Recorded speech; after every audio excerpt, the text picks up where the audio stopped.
5 orang membunuh sesudah seorang membubuh tanda. Oleh Victor T. Hotef, pendeta dari Persekutuan Davidian Masehi Advent hari ke-7. Sabat, 2 Agustus 1947. Kapel Gunung Karmel, Waco, Texas. Pokok pelajaran kita pada sore hari ini terdapat di dalam Yehezkiel pasal yang ke-9. Kita akan memulai dengan Yehezkiel 9 ayat 1-6. Ia berseru juga kepada pendengaranku dengan suara besar, katanya, suruhkanlah mereka yang memegang perintah atas negeri supaya datang kemari, masing-masingnya dengan senjata yang membinasakan di dalam tangannya. Maka, tengok, datanglah 6 orang dari jalan pintu gerbang yang tinggi yang terletak arah ke utara, masing-masingnya memegang senjata yang membinasakan di dalam tangannya. Maka salah seorang di antaranya berpakaian kain kasah, dan pada lambungnya ada sebuah botol tinta penyurat, lalu masuklah mereka, dan berdirilah mereka itu di sisi mezbah tembaga. Maka kemuliaan Allah orang Israel telah naik dari atas kerubium, di mana ia berada, menuju ke ambang pintu rumah itu. Maka dipanggilnya akan orang yang berpakaian kasah itu yang memiliki botol tinta penyurat pada lambungnya, maka kata Tuhan kepadanya, berjalanlah masuk ke tengah-tengah negeri itu, yaitu di tengah-tengah Yerusalem, dan bubuhlah suatu tanda pada dahi segala orang yang berkeluh kesah dan menangis karena sebab segala kekejian yang dibuat di tengah-tengahnya itu. Dan kepada mereka lainnya katanya di depan pendengaranku, pergilah kamu mengikuti dia ke dalam negeri itu lalu bunuhlah, janganlah matamu menaruh sayang, janganlah kamu kasihan, bunuhlah baik orang tua maupun orang muda, baik anak dara maupun anak-anak kecil dan orang-orang perempuan sampai binasa semuanya, tetapi janganlah kamu hampir kepada setiap orang yang padanya terdapat tanda itu, dan mulailah kamu pada tempat kesucianku. Lalu mulailah mereka itu terhadap semua orang bangsawan yang di depan rumah itu. Perhatikanlah, bahwa oleh perintah Tuhan, maka malaikat-malaikat yang bertugas itu akan membunuh semua orang berdosa di Yerusalem, di dalam sidang, bukan di dalam dunia. Hanya orang-orang yang membenci akan kekejian, yaitu mereka yang memperoleh tanda karena berkeluh kesah dan menangis melawan segala kesalahan yang akan luput. Pada hari Yehezkiel memperoleh hayal ini di Babylon, Yerusalem sudah terlebih dulu berada dalam tawanan dan sudah ditinggalkan oleh penduduknya bertahun-tahun lamanya. Lihat Yehezkiel 1 ayat 1, 8 ayat 7. Tidak ada sesuatu pembersihan ataupun penyucian yang sedemikian seperti yang digambarkan di sini pernah terjadi di masa hidup Yehezkiel ataupun dalam catatan-catatan sejarah sidang semenjak dari masa hidupnya yang lalu sampai sekarang. Oleh sebab itu jelaslah, bahwa nubuatan ini pasti masih akan digenapi.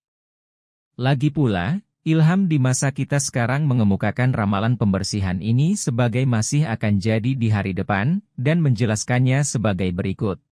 Kelas orang-orang yang tidak merasa menyesal terhadap kemerosotan rohani mereka sendiri, ataupun merasa sedih terhadap dosa-dosa orang-orang lain, akan ditinggalkan tanpa meterai Allah. Tuhan menugaskan para utusannya, yaitu orang-orang yang memiliki senjata-senjata yang membinasakan di dalam tangan mereka, dengan mengatakan, pergilah kamu mengikuti dia ke dalam negeri, dan bunuhlah, janganlah matamu menaruh sayang, dan janganlah kamu kasihan, bunuhlah baik orang tua maupun orang muda, baik anak dara maupun anak-anak kecil, dan orang-orang perempuan sampai binasa semuanya, tetapi janganlah kamu hampir kepada setiap orang yang padanya ada tanda itu. Dan mulailah kamu pada tempat kesucianku. Kemudian mulailah mereka terhadap semua orang bangsawan yang di depan rumah itu. Di sini kita saksikan, bahwa sidang tempat kesucian Tuhan adalah yang pertama sekali yang akan merasakan pukulan dari murka Allah itu. Orang-orang bangsawan, kepada siapa Allah telah mengaruniakan terang besar, dan yang telah berdiri sebagai pengawal-pengawal kepentingan kerohanian umat telah mengkhianati kepercayaan yang diberikan kepada mereka, demikian kata Roh Allah. Testimonies for the Church, volume 5, halaman 211. Anda saksikan, musuh-musuh Allah telah menguasai gereja-gereja, tetapi tak lama lagi kedudukan akan berubah, dan semua hamba iblis akan lenyap. Mereka akan runtuh dan tidak akan ditemukan lagi. Anda saksikan, orang banyak itu telah disesatkan oleh orang-orang bangsawan yang telah mengkhianati kepercayaan Allah yang diberikan kepada mereka. Anda tentunya cukup mengetahui bahwa para nabi, rasul-rasul, Yesus Kristus, dan semua pejuang reformasi, dalam semua sejarah kehidupan mereka telah dicaci maki dan diolok-olok sebagai pasilan. Tetapi kita bersyukur kepada Allah, bahwa pasilan dan kebenaran, bukan pucuk-pucuk mati, yang berhasil menang. Mereka, orang-orang bangsawan itu, telah mengambil pendirian agar kita tidak perlu lagi menunggu mengharapkan keajaiban-keajaiban serta manifestasi nyata kuasa Allah seperti halnya di masa-masa dahulu. Testimonies, volume 5, halaman 211. Bukankah ini sekarang pendirian dari para orang bangsawan itu? Bukankah mereka sekarang sedang meneriakan damai dan sejahtera? Bukankah mereka sekarang sedang mengkhotbahkan bahwa Yehezkiel 9 tidak akan jadi di waktu ini, dan bahwa ia itu tidak akan jadi di dalam sidang, bahwa pekabaran ini adalah suatu amaran yang keliru? Apakah yang dapat dibuat untuk membangunkan seseorang yang sedang bermimpi? Mereka sedang memimpikan bahwa zaman telah berubah. Semua kata-kata ini menguatkan ketidakpercayaan mereka, lalu mereka mengatakan, Tuhan tidak mau berbuat yang baik, Ia juga tidak mau berbuat yang jahat. Allah tidak akan membunuh umatnya, sidang adalah miliknya yang termahal di bumi, demikian kata mereka. Memang sidang adalah miliknya yang termahal di bumi, maka justru karena itulah Ia hendak membersihkannya, karena itulah Ia akan membunuh semua orang jahat yang ada di tengah-tengahnya dan memeteraikan, meluputkan, orang-orang yang bertobat, supaya Ia boleh memiliki sebuah sidang yang bersih, yang tidak bercacat, berkerut, ataupun sesuatu kejelekan yang sedemikian. Efesus 5 ayat 27. Demikianlah damai dan sejahtera adalah teriakan dari orang-orang yang tidak akan pernah lagi mengangkat suara mereka bagaikan trompet, untuk menunjukkan kepada umat Allah segala pelanggaran mereka dan kepada isi rumah Yakub segala dosa mereka. Anjing-anjing yang dungu ini, yang tidak mau menyalak, adalah orang-orang yang merasakan pembalasan adil dari Allah yang murka. Laki-laki, perempuan, dan anak-anak kecil, semuanya binasa bersama-sama. Testimonies, volume 5, halaman 211. Selanjutnya menyusul, Roh Allah bertanya, siapakah mereka yang sedang berdiri di dalam jalan Allah pada waktu ini? Adakah mereka itu yang sebetulnya memaafkan segala kesalahan dikenal sebagai umat Allah, dan yang bersungut hatinya, kalau bukan secara terang-terangan, melawan orang-orang yang hendak menegur dosa? Adakah mereka itu yang mengambil pendirian melawan orang-orang itu dan yang bersimpati dengan orang-orang yang berbuat kesalahan?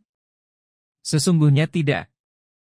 Jika tidak mereka bertobat, dan meninggalkan pekerjaan setan dalam menindas orang-orang yang memikul tanggung jawab pekerjaan, dan dalam mengangkat tangan orang-orang berdosa di Sion, maka mereka tidak pernah akan memperoleh tanda dari meterai pembenaran Allah itu. Mereka akan jatuh dalam kebinasaan umum orang jahat, yang digambarkan oleh pekerjaan dari 5 orang yang membawa senjata-senjata pembinasa itu. Tandailah hal ini dengan seksama. Orang-orang yang memperoleh tanda kebenaran yang murni, yang dikerjakan di dalam mereka oleh kuasa Roh Suci, yang ditunjukkan oleh suatu tanda dari Dia yang berpakaian kasah itu, adalah orang-orang yang berkeluh kesah dan menangis karena segala kekejian yang dibuat di dalam sidang. Kecintaan mereka terhadap kemurnian dan hormat dan kemuliaan Allah adalah sedemikian rupa, dan mereka memiliki penglihatan yang sedemikian jelas tentang betapa jahatnya dosa, sehingga mereka diperlihatkan seolah-olah dalam kesedihan yang mendalam, yaitu berkeluh kesah dan menangis. Bacalah Yehezkiel pasal yang ke-9. Kemudian kata Roh, tetapi pembantaian umum dari semua mereka yang tidak sedemikian melihat akan besarnya perbedaan antara dosa dan kebenaran, dan yang tidak merasakan seperti yang dirasakan oleh orang-orang yang berdiri di dalam jalan Allah dan memperoleh tanda, adalah digambarkan dalam perintah yang ditujukan kepada 5 orang yang memiliki senjata-senjata yang membinasakan itu sebagai berikut. Pergilah kamu mengikuti dia ke dalam negeri itu, lalu bunuhlah, janganlah matamu menaruh sayang, janganlah kamu kasihan, bunuhlah baik orang tua maupun orang muda, baik anak dara maupun anak-anak kecil, dan orang-orang perempuan, tetapi janganlah kamu hampir kepada setiap orang yang padanya ada tanda itu, dan mulailah kamu pada tempat kesucianku. Testimonies, volume 3, halaman 267. Di sini diperlihatkan dua kelas orang-orang di dalam sidang, yaitu mereka yang setia dan mereka yang tidak setia, mereka yang melihat akan dosa itu sebagai dosa, dan mereka yang melihat akan dosa itu sebagai lelucon. Juga terlihat bahwa sidang mempunyai suatu tugas terakhir, suatu pekerjaan yang harus diselesaikan terutama baginya sendiri, bukan bagi dunia. Sebagai tambahan, telah diungkapkan bahwa pekerjaan penghabisan bagi sidang itu ialah pemeteraian mereka yang 144.000 itu, agar dengan begitu mereka adalah orang-orang yang akan merasakan betapa dalamnya kesalahan-kesalahan yang terdapat di antara orang yang dikenal sebagai umat Allah. Yehezkiel 9 ayat 7-11. Maka firman-Nya kepada mereka itu, najiskanlah rumah itu, dan penuhilah segala serambinya dengan orang-orang yang mati dibunuh, pergilah kamu. Maka keluarlah mereka itu, lalu dibunuhnya orang-orang di dalam negeri. Maka adapun sementara mereka itu membunuh orang, dan aku ini luput, maka sujudlah aku dengan mukaku ke tanah, dan berserulah aku demikian, ya Tuhan Hua, hendakkah engkau membinasakan segala orang yang lagi tinggal daripada Israel, dengan cara engkau mencurahkan kehangatan murkamu itu ke atas Yerusalem?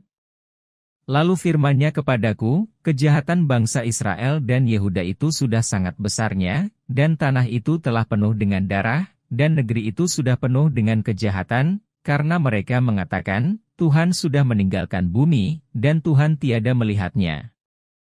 Maka sebab itu mataku pun tiada boleh menaruh sayang, dan aku pun tiada mau menaruh kasihan, melainkan perbuatannya akan kubalas juga kepada kepalanya.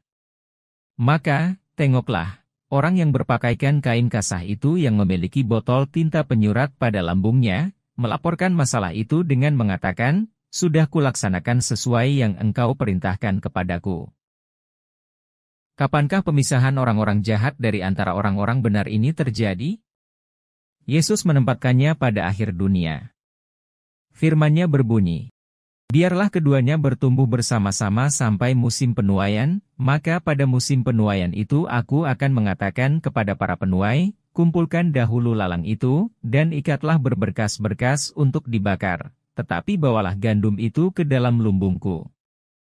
Kembali, kerajaan surga itu seumpama pukat yang dilabuhkan orang ke laut, dan yang mengumpulkan berjenis-jenis ikan, yang apabila sudah penuh, ditarik orang naik ke pantai, lalu mereka itu duduk memilih, yang baik ditaruhnya dalam keranjang-keranjang, tetapi yang jelek itu dibuang. Matius 13 ayat 30, 47, dan 48.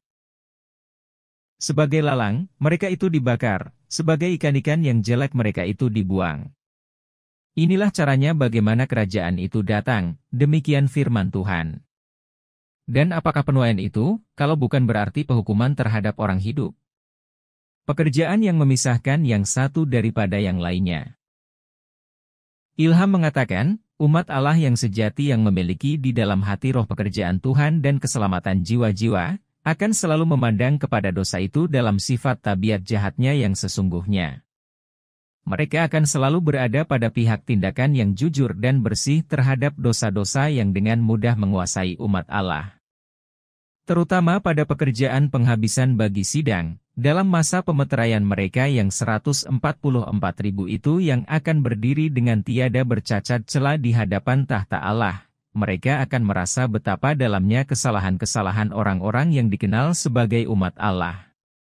Ini dikemukakan dengan tegas oleh gambaran Nabi itu tentang pekerjaan yang terakhir itu, di bawah simbol orang-orang yang masing-masingnya memiliki senjata yang membinasakan di dalam tangannya. Testimonies, volume 3, halaman 266. Pada pihak manakah saudara berdiri? Sekarang, pokok masalah dari hal mereka yang 144.000 itu menjadi makin lebih cemerlang daripada sebelumnya. Sekarang saudara dapat melihat dengan jelas, bahwa orang-orang yang lolos hidup dari pembantaian yang diramalkan dalam Yehezkiel pasal 9 itu adalah mereka yang 144.000 itu, yaitu hamba-hamba Allah yang akan datang, buah-buah pertama dari penuaian, yang dihasilkan dari penyucian tempat kesucian, sidang, yaitu pekerjaan pemeriksaan hukum terhadap orang-orang hidup.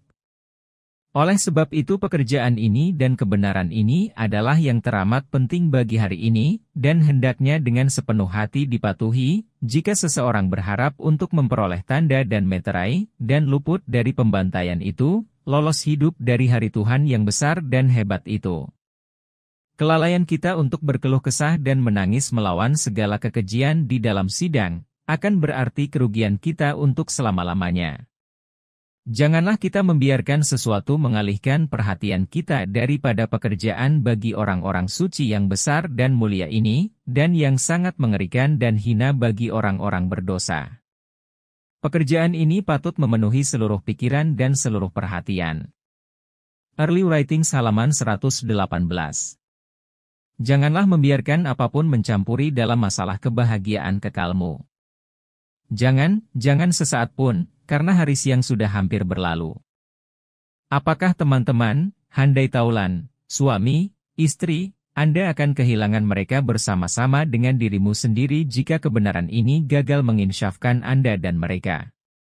Tetapi janji kepada mereka yang setia adalah, akan ganti malumu, kamu akan beroleh hormat 2 kali lipat, dan bagi kecelaan, mereka akan bersorak-sorak dalam untungnya. Maka sebab itu di tanah airnya mereka akan mempusakai 2 kali lipat, kesukaan kekal akan menjadi milik mereka. Yesaya 61 ayat 7. Adakah saudara-saudari sungguh-sungguh memahami, sungguh-sungguh menyadari semua krisis seperti yang dikemukakan di sini? Sudahkah saudara melihat akan ramalan itu, bahwa pekabaran pemeteraian akan ditentang oleh orang-orang yang membina semua kekejian itu? Adakah saudara bersama-sama dengan mereka itu? Saya berharap tidak. Kemudian, adakah sesuatu pertanyaan, bahwa jika saudara-saudara dibiarkan bodoh terhadap pekerjaan penyucian ini, yang hendak Allah lakukan di antara umatnya, saya tegaskan, jika mereka dibiarkan bodoh terhadapnya, maka tidakkah mereka itu akan jatuh dalam kebinasaan umum orang jahat, yang digambarkan oleh pekerjaan 5 orang pembawa senjata-senjata yang membinasakan itu? Jelaslah. Semua orang berdosa di dalam sidang akan binasa di dalam pembantaian orang jahat ini, apakah mereka itu laki-laki, atau perempuan, ataupun anak-anak. Para orang tua yang terus saja berbakti kepada iblis, akan kelak mengikut sertakan anak-anak kecilnya bersama-sama mereka ke dalam neraka, dan para orang tua yang melepaskan diri dari kekejian-kekejian akan membawa anak-anak kecilnya bersama mereka ke dalam kerajaan. Di manakah Anda berdiri? Adakah Anda bersama-sama dengan orang-orang yang memikul tanggung jawab pekerjaan ini, ataukah Anda menentang mereka? Saudara saksikan, inilah jam penentuan bagimu dan bagi saya. Tandailah hal ini dengan seksama, demikian nasihat dari Roh Allah.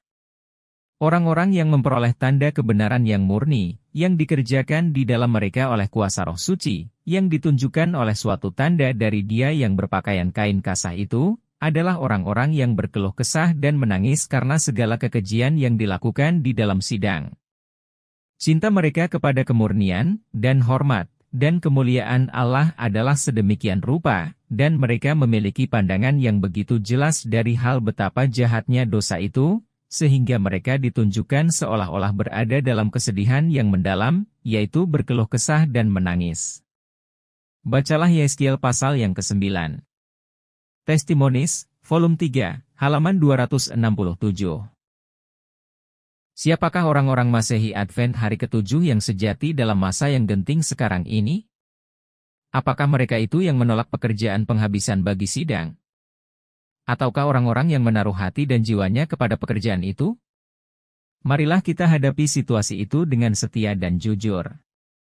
Marilah kita mencelekkan mata kita dengan salep mata dari surga supaya kita dapat melihat dan mengetahui apakah kebenaran itu. Hanya mereka yang bertobat dan yang memajukan pekabaran mengenai jam itu sebagai gantinya mereka menyerang melawannya, akan berdiri bersama-sama dengan anak domba itu di atas gunung Sion. Biarlah saya membaca kembali. Pada masa apabila murkanya akan keluar dalam semua pehukuman, maka pengikut-pengikut Kristus yang setia dan rendah hati ini, akan kelak dapat dikenal dari antara sisa dunia lainnya, oleh keluhan jiwa mereka yang dikemukakan dalam ratapan dan tangisan, teguran-teguran dan amaran-amaran. Sementara orang-orang lain mencoba menutup-nutupi kejahatan yang ada, dan memaafkan berbagai kekejian besar yang umum merajalela di mana-mana, maka orang-orang yang memiliki semangat bagi kehormatan Allah, dan memiliki kasih terhadap jiwa-jiwa, tidak akan berdiam diri untuk memperoleh pujian pihak manapun. Jiwa mereka yang benar, menderita dari hari ke hari oleh berbagai perbuatan yang tidak suci dan pembicaraan yang tidak benar. Mereka tidak mampu untuk menghentikan derasnya arus kejahatan, sebab itu mereka dipenuhi dengan susah hati dan ketakutan.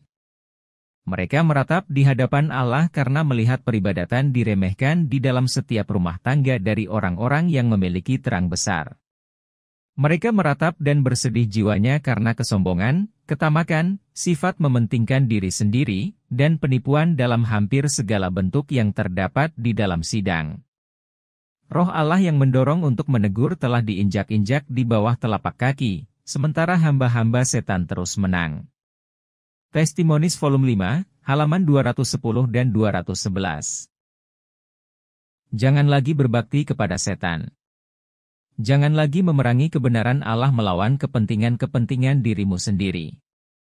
Roh nubuatan dalam semua garis ini telah membuatnya jelas sebagaimana yang sepatutnya, sehingga apabila pekabaran pemeteraian itu dibawakan kepada perhatian umat, maka hamba-hamba iblis untuk sementara akan menang, sementara hamba-hamba Allah dan kebenarannya untuk sesuatu masa akan diinjak-injak di bawah telapak kaki oleh orang-orang yang menguasai gereja-gereja.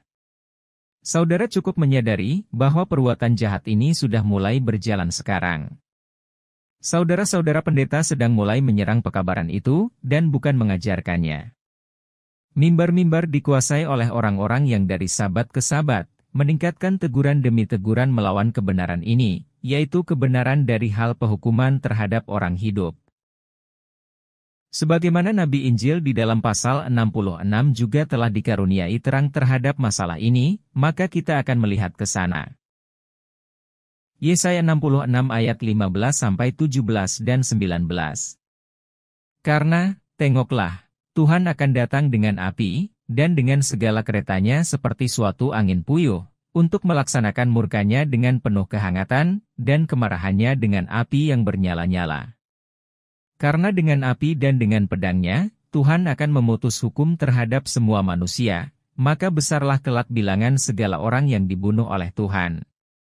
Mereka yang menyucikan dirinya, dan yang membersihkan dirinya di dalam taman-taman, di dalam tempat-tempat ibadah, di belakang sebatang pohon, mengikuti seorang pemimpin, di tengah-tengahnya, yang memakan daging babi, dan berbagai barang yang keji, dan tikus, semua mereka akan dimusnahkan bersama-sama, demikianlah firman Tuhan. Maka aku akan menempatkan suatu tanda di antara mereka itu, dan aku akan mengutus orang-orang yang luput dari antara mereka itu kepada segala bangsa, ke Tarsis, ke Pul, dan ke Lut, orang pemanah ke Tubal, dan ke Yawan, kepada pulau-pulau yang jauh yang belum pernah mendengar namaku dan yang belum pernah melihat kemuliaanku. Maka mereka akan memberitakan kemuliaanku di antara segala bangsa kafir. Di sini ditegaskan kembali, bahwa pembantaian itu terjadi di dalam sidang di antara orang-orang yang cukup mengenal akan perkara-perkara Allah, sedemikian rupa sehingga orang-orang yang luput akan diutus untuk memberitakan kemuliaannya, dan kemasyhuran namanya di antara segala bangsa kafir. Lagi pula, dari kenyataan, bahwa orang-orang kafir itu tidak dibantai, melainkan mereka diajarkan dari hal Allah.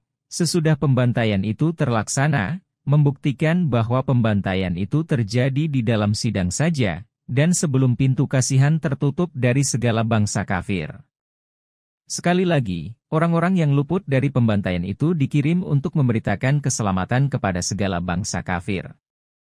Yesaya 66 ayat 20.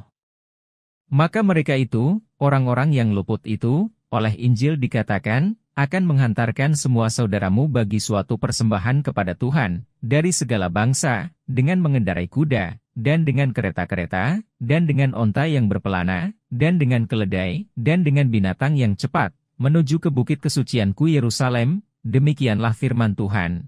Sebagaimana Bani Israel membawa persembahan di dalam bejana-bejana yang suci ke dalam rumah Allah. Oleh karena mereka yang 144.000 itu adalah buah-buah pertama, dan juga hamba-hamba Allah, dan mereka adalah contoh saingan dari kedua isi rumah Yehuda dan Israel, maka pasti merekalah orang-orang yang luput itu dan orang-orang yang diutus itu. Orang-orang yang mereka bawa kepada rumah Tuhan, keluar dari segala bangsa, Wahyu 7 ayat 9, oleh karenanya, pasti adalah buah-buah yang kedua itu. Yang pertama adalah buah-buah yang berasal dari Sidang, dan yang kemudian adalah buah-buah yang berasal dari segala bangsa kafir. Lihat Wahyu 7 ayat 2-9.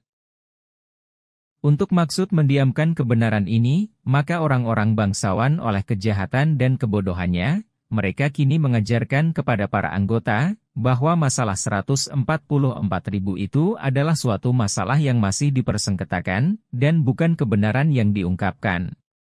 Iblis menghendakinya demikian, supaya umat bisa jatuh ke bawah senjata-senjata malaikat-malaikat yang membinasakan itu. Betapa tololnya, dan betapa besarnya kuasa iblis atas orang-orang itu yang menguasai gereja-gereja kita. Tidakkah mereka itu sedang berusaha menyesatkan segala orang pilihan, yaitu mereka yang 144.000 itu? Sekaranglah betul-betul masanya bagimu untuk datang kepada bantuan yang berasal dari Tuhan untuk melawan mereka yang perkasa, jika Anda hendak memperoleh tanda persetujuan Allah, dan jika Anda hendak melepaskan diri dari senjata-senjata yang membinasakan dari para malaikat itu, jika Anda mau dibiarkan tertinggal, jika Anda mau menjadi salah seorang dari antara orang-orang yang lagi tinggal itu. Belum pernah ada suatu usaha yang begitu besar untuk membangkitkan sesuatu umat dalam sejarah seperti usaha itu pada waktu ini.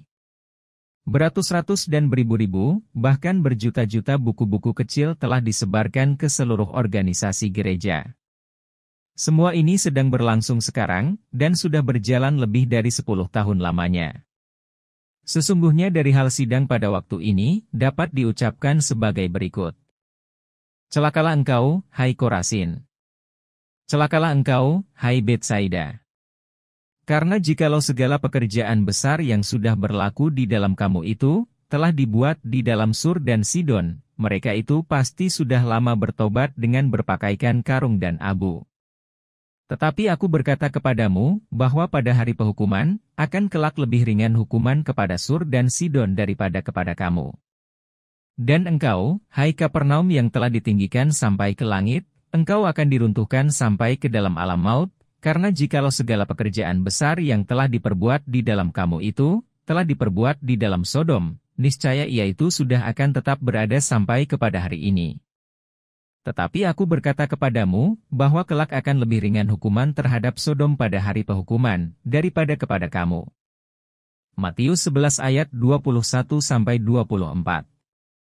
Saudara saksikan, bahwa iblis pada waktu ini telah menindas umat di dalam lubang, jauh lebih dalam daripada yang berhasil ditindasnya di masa Kristus dahulu, ataupun di masa Luther yang lalu. Sungguh pun demikian, kemenangan Tuhan dan kemenangan orang-orang yang luput dari lubang itu, akan kelak jauh lebih mulia daripada itu. Pada masa itu akan dipanggil orang akan mereka itu, umat yang suci, umat tebusan Tuhan, dan engkau pun akan disebut, yang kekasih, negeri yang tidak ditinggalkan. Yesaya 62 ayat 12. Tengoklah di atas gunung-gunung, kaki orang yang membawakan kabar-kabar baik, yang memberitakan perdamaian. Hai Yehuda, laksanakanlah pesta-pesta perayaanmu yang meriah, sampaikanlah segala nazarmu, karena orang jahat tidak akan lagi berjalan lalu daripadamu, ia sudah ditumpas habis. Nahum 1 ayat 15. Saudara perhatikan, bahwa segala orang jahat di dalam sidang pada akhirnya menemui ajal mereka. Dengan rombongan yang manakah saudara berdiri? Apakah dengan rombongan orang-orang yang menutup mata dari kebenaran ini, ataukah dengan rombongan orang-orang yang berusaha untuk membawakan kebenaran ke depan? Silahkan saudara hakimi sendiri perkara saudara. Bila mana saudara meminta edisi-edisi tambahan daun-daun berguguran ini, Tolong sebutkan jilid dan nomor pelajaran daripada tanggal atau judul. Ini akan memudahkan untuk memenuhi permintaan saudara, tanpa tertunda.